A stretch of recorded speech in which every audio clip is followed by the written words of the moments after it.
Newton ring जो है ये एक्सपेरिमेंटल वर्क भी है, तो इसकी फिजिक्स को अंडरस्टैंड करेंगे और फिर उसके बाद इसको हमने लैब में परफॉर्म भी करना है। इसकी थोड़ी सेटिंग डेवलप कर लेते हैं, बनाने की कोशिश करते हैं। इसके अंदर हमें एक तो रिक्वायर्ड होता है सोर्स। ठीक है, लेट्स से ये हमारे पास एक सोर्स है जिससे लाइट हम क्रिएट कर रहे हैं। मोनोक्रोमेटिक होनी चाहिए लाइट, ये आपको पता है। अब यहाँ से लाइट लेट्स से ये हमारे पास निकली, तो आगे हमने एक कन्वेक्स लेंस लगाया। ये कन्वेक्स लेंस बेसिकली जो है ना, इसको हम कह सकते हैं कि ये हमारा एक्सटेंडेड सोर्स है ऑफ लाइट। ये क्या करता है, लाइट को पैरेलल रेज में कन्वर्ट कर देगा। इसके आगे हमने कुछ डिस्टेंस के ऊपर एक हाफ सिल्वर्ड ग्लास स्लाइड रखी है। ये हमारे पास ग्लास स्लाइड है, और ये समझ लें कि हाफ सिल्वर्ड है लाइक दिस। अब जब लाइट इसके ऊपर पड़ेगी और इसका एंगल जो है ना वो 45 डिग्री है विद हॉरिजॉन्टल।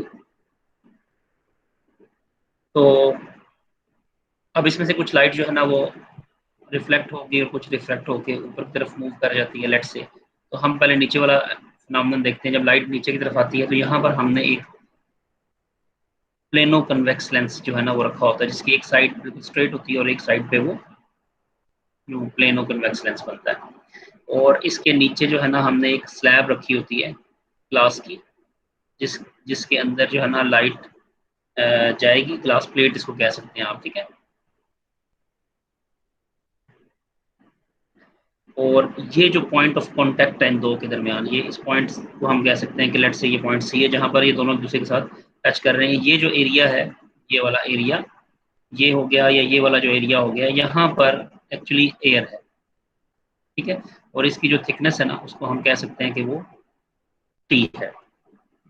अब लाइट यहाँ पे आएगी, इस पे टकराएगी, इसके टकराने के बाद यहाँ तक आएगी। इसी तरह से ये सेंटर लाइट आई वो इस पॉइंट पे टकराएगी, और इसी तरह से ये लाइट आई है यहाँ पे टकराने के बाद वापस पहले आएगी और फिर उसके बाद यहाँ से रिफ्लेक्ट बैक होके वापस जाएगी। तो जब ये वापस जाएगी तो ये यहाँ पर हमारे पास जो टेलीस्कोप है,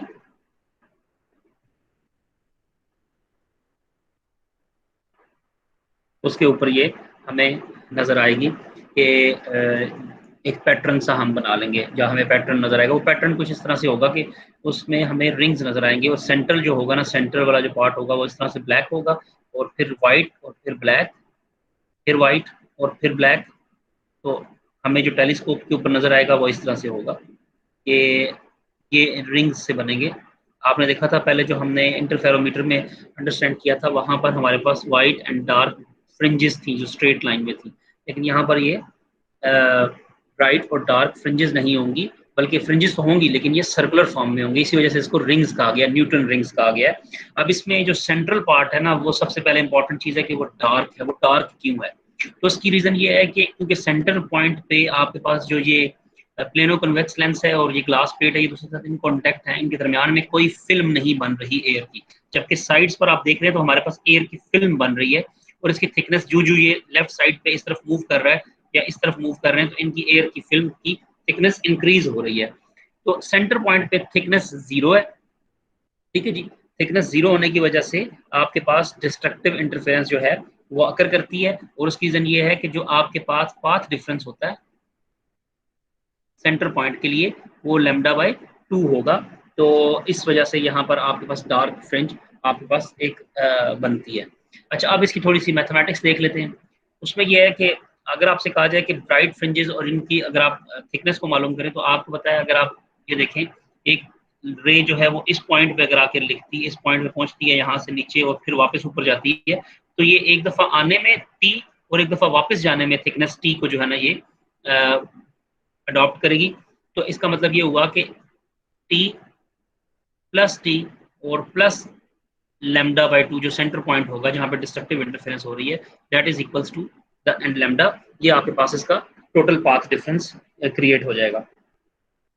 अच्छा, अब उसके बाद ये है कि इसको जब आप सबको ऐड करते हैं ना, तो ये 2t plus lambda by 2 is equals to n lambda. और इसको अगर आप थोड़ा सा और सॉल्व कर लें, तो ये जो थिकनेस है it is equals to n minus 1/2 times of lambda बन जाएगी। इसको आप अपनी एक इक्वेशन नंबर ए लेट से कह देते हैं। अच्छा, अब हमें ब्राइट सर्कुलर रिंग्स जो है ना, उसके अंदर हमें किस तरह से पता चलेगा? तो अगर हमें ब्राइट सर्कुलर रिंग्स को देखना है तो हम यही जो चीज़ है ना, ये n+n-1 की जगह पर ये n+1 हो जाती है। और इस डार्क फ्रिंजेस के लिए फॉर एग्जांपल अगर हम इसको कैलकुलेट करना चाहें तो ये 2t plus λ/2 is equals to n+12 lambda. ये ब्राइट फ्रिंज जो है ना ये देगा डार्क सर्कुलर रिंग के लिए। तो यहाँ से अगर हम 2t को कैलकुलेट करते हैं तो इट इज इक्वल्स टू, जब ये इधर आएगा तो ये माइनस और प्लस कैंसिल आउट हो जाएंगे और ये n लैम्डा रह जाएगा। This is for the dark circular ring.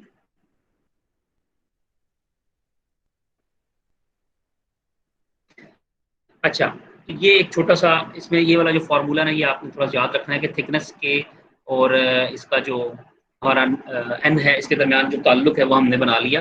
अब एक और इसका छोटा सा एक पार्ट है जो कि हमें देखना है, वो है अगर हमें रेडियस को कैलकुलेट करना हो ऑफ ब्राइट रिंग, तो उसमें आप यूँ देखें कि जो आपने अभी बनाया था थोड़ी देर पहले कि ये प्लेनो कन्वेक्स लेंस है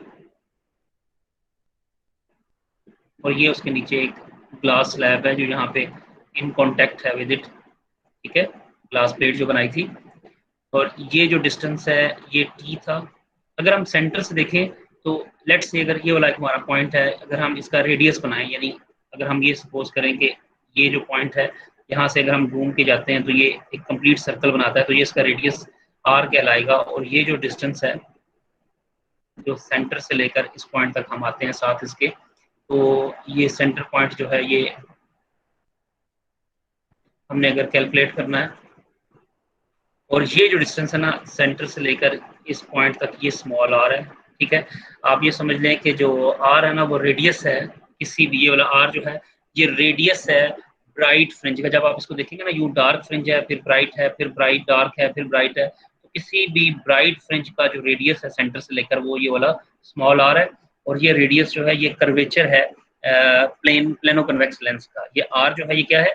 प्लेनो कन्वेक्स लेंस का कर्वेचर है, रेडियस ऑफ कर्वेचर। और ये वाला जो आर है ये ब्राइट फ्रिंज के लिए है। तो अगर आप इसके लिए टी को कैलकुलेट करें तो आप जब इसकी मैथमेटिक्स में इसको लिखते हैं तो ये r minus under root r square minus r square होता है। यानी अगर आप ये वाला डिस्टेंस देखेंगे तो ये किसके इक्वल हो जाएगा? पाइथागोरस थ्योरम के मुताबिक r square minus r square.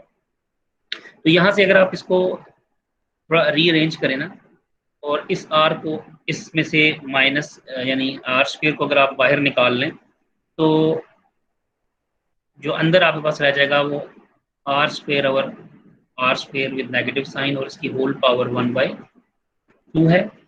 तो ये आर भी अगर आप बाहर लिखते हैं तो ये कुछ इस तरह से आपके पास एक फार्मूला बनता है।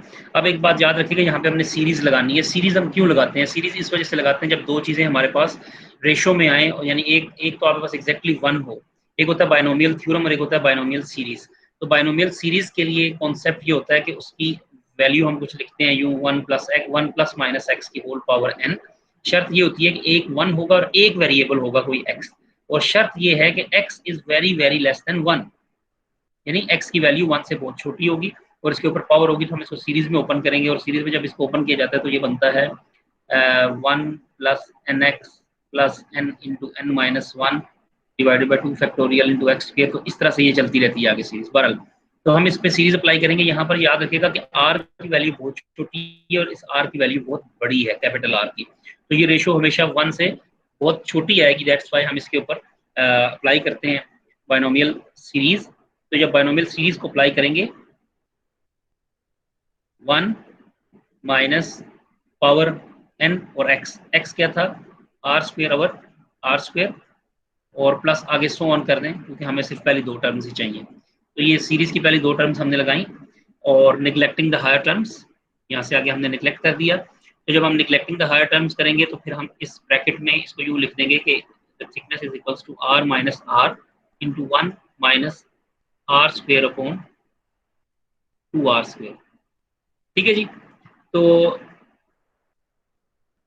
इसके बाद अगर आप इसको यानी कैलकुलेट करना चाहें तो इस आर को अंदर मल्टीप्लाई करेंगे और ये आर दोनों तरफ मल्टीप्लाई होगा, तो कुछ ये फार्मूला जो ब्रैकेट आप ओपन करेंगे तो ये r minus r plus r square r by 2r square बनेगा। इस आर से ये आर, ये आर से इस आर चला जाएगा। तो इसका मतलब ये हुआ कि जो आपके पास t है that is equals to r square by 2r। तो ये आपके पास उस थिकनेस की वैल्यू आ जाएगी in term of radius of curvature and the radius of the bright fringe. यहाँ से आप उसकी थिकनेस को कैलकुलेट कर सकते हैं। अब इसको प्रैक्टिकली जरा देखें तो आप यूं कर सकते हैं कि अगर हम इसको, हमें ये पता है कि जो 2t है उसकी वैल्यू हमने अभी कैलकुलेट की थी, that is n-1/2 times of lambda.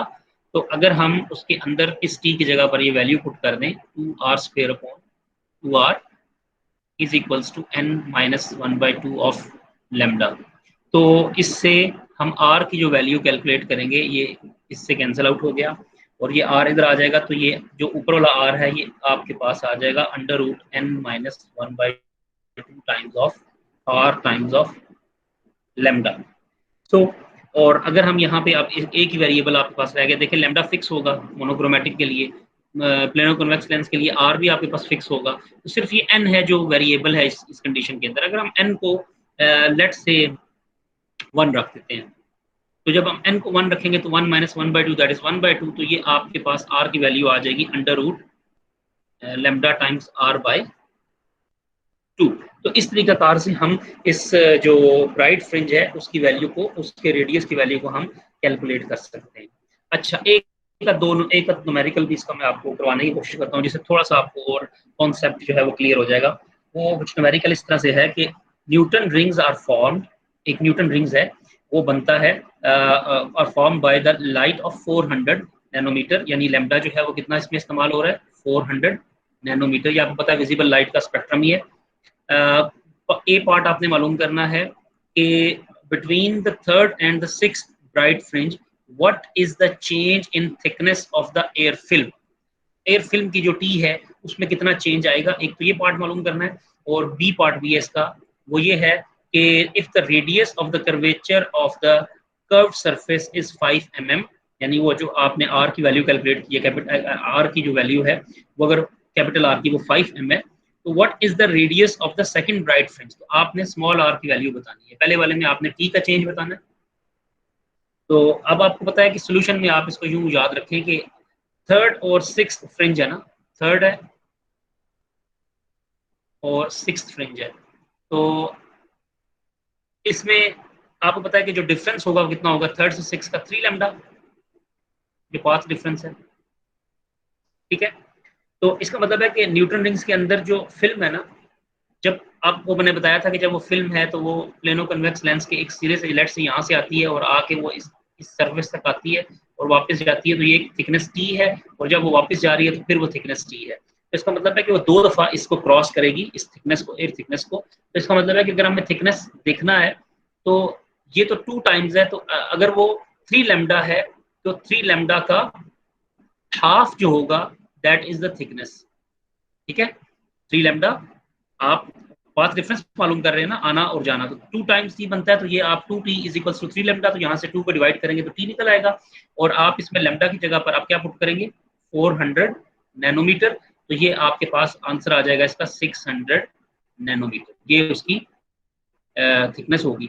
अच्छा, जो बी पार्ट था उसमें हमने क्या मालूम करना था आर, तो अब आर के लिए आर स्क्वायर जो है ना दैट इज इक्वल्स टू